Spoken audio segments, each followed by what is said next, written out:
രാമായണം രാമായണം തമസകറ്റാനുള്ളോരയനം ഇതു തമസകറ്റാനുള്ളോരയനം.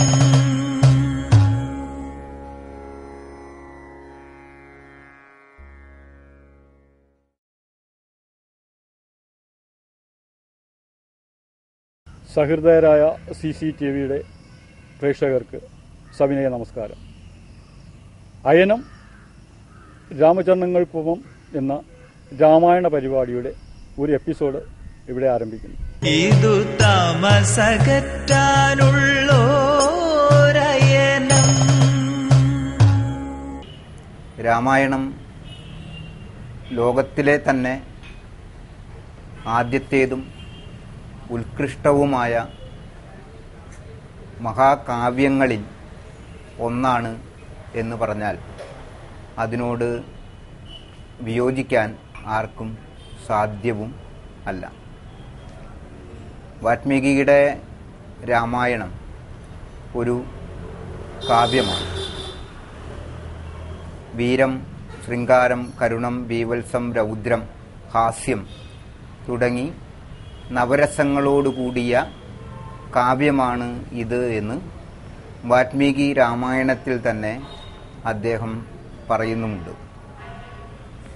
നമ്മൾ ഇവിടെ കൊണ്ടാടുന്ന രാമായണങ്ങൾ യഥാർത്ഥത്തിൽ തർജ്ജമ രാമായണങ്ങൾ ആണ്. എന്നുവെച്ചാൽ സംസ്കൃതത്തിൽ നിന്ന് മലയാളത്തിലേക്ക് ഭാഷാന്തരീകരണം ചെയ്ത രാമായണങ്ങളെയാണ് നമ്മൾ ഇവിടെ രാമായണമായി വായിക്കുന്നത്. അധ്യാത്മരാമായണം എന്ന് പറയുന്ന തുഞ്ചത്തെഴുത്തച്ഛൻ്റെ കിളിപ്പാട്ട് കാവ്യം യഥാർത്ഥത്തിൽ അധ്യാത്മരാമായണം എന്ന പേരിലുള്ള വ്യാസവിരചിതമെന്ന് പറയപ്പെടുന്ന സംസ്കൃത കാവ്യത്തിൻ്റെ മലയാള തർജ്ജമയാണ്.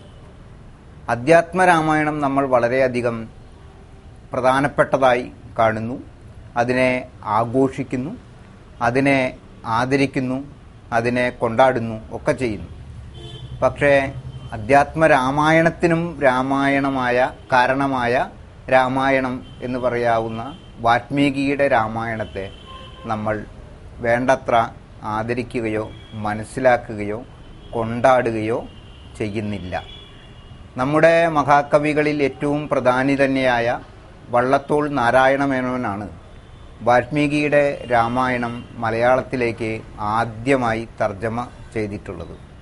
എഴുത്തച്ഛൻ്റെ അധ്യാത്മരാമായണം തർജ്ജമ കൊണ്ടാടുന്ന മലയാളികൾക്ക് വള്ളത്തോളിൻ്റെ വാൽമീകി രാമായണം തർജ്ജമ കൊണ്ടാടുവാൻ തോന്നാത്തത് എന്ത് എന്ന വിഷയം എന്നെപ്പോലുള്ളവർക്ക് ഇപ്പോഴും ഒരു അത്ഭുതമായി തന്നെ അവശേഷിക്കുകയാണ്. രാമായണത്തിൽ ഏതാണ് മികച്ച രാമായണം, ഏതാണ് ശരി, ഏത് രാമായണം വായിക്കുന്നതാണ് നല്ലത്, ഏത് രാമായണം വായിക്കുന്നതാണ് ചീത്ത തുടങ്ങിയ പ്രശ്നങ്ങളിലേക്കൊന്നും ഇവിടെ ഇപ്പോൾ പ്രവേശിക്കുന്നില്ല. ഞാൻ ചൂണ്ടിക്കാണിച്ചത് രാമായണങ്ങളുടെ എല്ലാം അമ്മ എന്ന് പറയുന്നത് വാൽമീകിയുടെ രാമായണമാണ്, വാൽമീകി രാമായണമാണ്. അതിൻ്റെ തർജ്ജമ വള്ളത്തോളിൻ്റെ കയ്യിൽ നിന്ന് മലയാളത്തിന് ലഭിച്ചിട്ടുണ്ട് എന്ന് മാത്രമാണ്.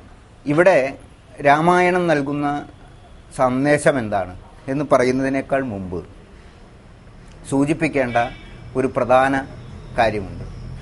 സാഹിത്യകൃതികൾക്ക് നമ്മുടെ ജീവിതത്തിൽ എത്രത്തോളം സ്വാധീനമുണ്ട് എന്നതാണ് ആ വിഷയം. നമ്മുടെ ഈ അടുത്ത് വളരെയധികം ജനങ്ങൾ ഹൃദയം കൊണ്ട് സ്വീകരിച്ചു എന്ന് പറയപ്പെടുന്ന ഒരു ചിത്രമാണ് കഥ പറയുമ്പോൾ എന്നത്. അതിലെ അവസാന ഭാഗത്ത് മമ്മൂട്ടി അഭിനയിക്കുന്ന നായകൻ്റെ സുഹൃത്തായ സിനിമാ നടൻ എന്ന് പറയുന്ന കഥാപാത്രം വന്ന് പ്രസംഗിക്കുന്ന ഇടത്ത് പറയുന്നുണ്ട്, സാഹിത്യകൃതികൾക്കും കലാ സംരംഭങ്ങൾക്കുമൊന്നും മാനവ ജീവിതത്തിൽ വലിയ പ്രാധാന്യമൊന്നുമില്ല എന്നാണ് എൻ്റെ അഭിപ്രായം. കാരണം വൈലോപ്പിള്ളിയുടെ മാമ്പഴം എന്ന് പറയുന്ന കൃതി വായിച്ചിട്ട് വേദനിച്ച മനുഷ്യരൊന്നും മാമ്പൂക്കൾ തല്ലിക്കൊഴിക്കുന്ന കുട്ടികളെ പിന്നീട് തല്ലാതിരുന്നിട്ടില്ല എന്നതാണ് അദ്ദേഹം അതിന് പറയുന്ന കാരണം. പക്ഷെ ഞാൻ പറയുന്നു അത് വളരെ രസകരമായൊരു നിരീക്ഷണമാണ് എങ്കിലും അത്രത്തോളം വസ്തുനിഷ്ഠമായ ഒരു നിരീക്ഷണമാണ് എന്ന് പറയാൻ ആവില്ല. കാരണം വാൽമീകി രാമായണത്തിന് പോലെയുള്ള കൃതികൾക്ക് ഇപ്പോഴും നമ്മുടെ ജനജീവിതത്തിൽ ആഴത്തിലും പരപ്പിലുമുള്ള സ്വാധീനമുണ്ട് എന്നതിലേക്ക് ശ്രദ്ധ തിരിക്കാൻ ആവശ്യമായ ഒന്ന് രണ്ട് കാര്യങ്ങൾ ഇവിടെ ഞാൻ സൂചിപ്പിക്കാൻ ആഗ്രഹിക്കുകയാണ്. ഒന്നാമത്തെ കാര്യം, എല്ലാ കേരളത്തിലെയും ഇന്ത്യയിലെയും സ്ത്രീകളിൽ ഭൂരിപക്ഷം ആളുകളും ശ്രീകൃഷ്ണ ഭക്തകളാണ്. ശ്രീകൃഷ്ണനാണ് അവർക്ക് ഏറ്റവും പ്രിയപ്പെട്ട ഈശ്വരൻ, ദൈവം, ആരാധ്യ വിഗ്രഹം. പക്ഷേ ശ്രീകൃഷ്ണനെ ആരാധിക്കുന്ന സ്ത്രീകളാരും അവരുടെ കാമുകൻ അല്ലെങ്കിൽ ഭർത്താവ് അല്ലെങ്കിൽ മകൻ ശ്രീകൃഷ്ണനെ പോലെയാകണം എന്ന് ആഗ്രഹിക്കാറില്ല. എന്ന് വെച്ചാൽ കുറേയധികം സ്ത്രീകളെ ജീവിതത്തിലേക്ക് കൊണ്ടുവരുന്ന, ജീവിതത്തിൽ കുറേയധികം സ്ത്രീകളോടുകൂടി കളിയാടുന്ന ഒരാളായിട്ട് എൻ്റെ ഭർത്താവ് മാറണം, എൻ്റെ മകൻ മാറണം, എൻ്റെ കാമുകൻ മാറണം എന്ന് ഒരു സ്ത്രീയും ആഗ്രഹിക്കാറില്ല. പക്ഷെ അവർ ഭക്തിയിൽ ശ്രീകൃഷ്ണനെ ആരാധിക്കും. പക്ഷെ ജീവിതത്തിൽ അവർ ഒരിക്കലും ശ്രീകൃഷ്ണനെ കൊണ്ടാടില്ല. അവർക്ക് ജീവിതത്തിൽ കൊണ്ടാടാൻ തോന്നുന്നത് എപ്പോഴും എൻ്റെ ഭർത്താവ് ശ്രീരാമനെ പോലെയാകണം, എൻ്റെ കാമുകൻ ശ്രീരാമനെ പോലെയാകണം, എൻ്റെ മകൻ ശ്രീരാമനെ പോലെയാകണം എന്നുള്ളതാണ്. അപ്പോൾ ഈ ഏകപത്നി വ്രതം എന്ന് പറയുന്നത് ഒരു വലിയ സംസ്കാരമായിട്ട്, ഒരു വലിയ എന്താ പറയുക മാന്യതയായിട്ട് ഇക്കാലത്തെയും എക്കാലത്തെയും സ്ത്രീകൾ കൊണ്ടാടി വരുന്നു എന്നതാണ് ഒരു സത്യം. രാമായണത്തിൻ്റെ ഒരു സ്വാധീനമാണ്. അതുപോലെ ഇനി പുരുഷന്മാരുടെ കാര്യം എടുക്കാം. എല്ലാ പുരുഷന്മാരും ചിലപ്പോൾ പ്രകടമായോ വേറെ ചിലപ്പോൾ ഉള്ളിൻ്റെ ഉള്ളിലോ ആഗ്രഹിക്കുന്നുണ്ട് ഞാനൊരു ശ്രീകൃഷ്ണനാവണം എന്ന്. പക്ഷേ ഒരു പുരുഷനും തൻ്റെ ഭാര്യ ഒരു രാധയാവണം എന്ന് ആഗ്രഹിക്കാറില്ല. എന്ന് പറഞ്ഞാൽ ഭർത്താവ് വീട്ടിൽ കിടക്കെ തന്നെ ആരുടെയോ പുല്ലാങ്കുഴൽ വായന കേട്ടിട്ട് ഇറങ്ങിയോടുന്ന ഒരു സ്ത്രീ ആയിരിക്കണം എൻ്റെ ഭാര്യ എന്ന് ഒരിക്കലും ഒരു പുരുഷനും ആഗ്രഹിക്കുന്നില്ല.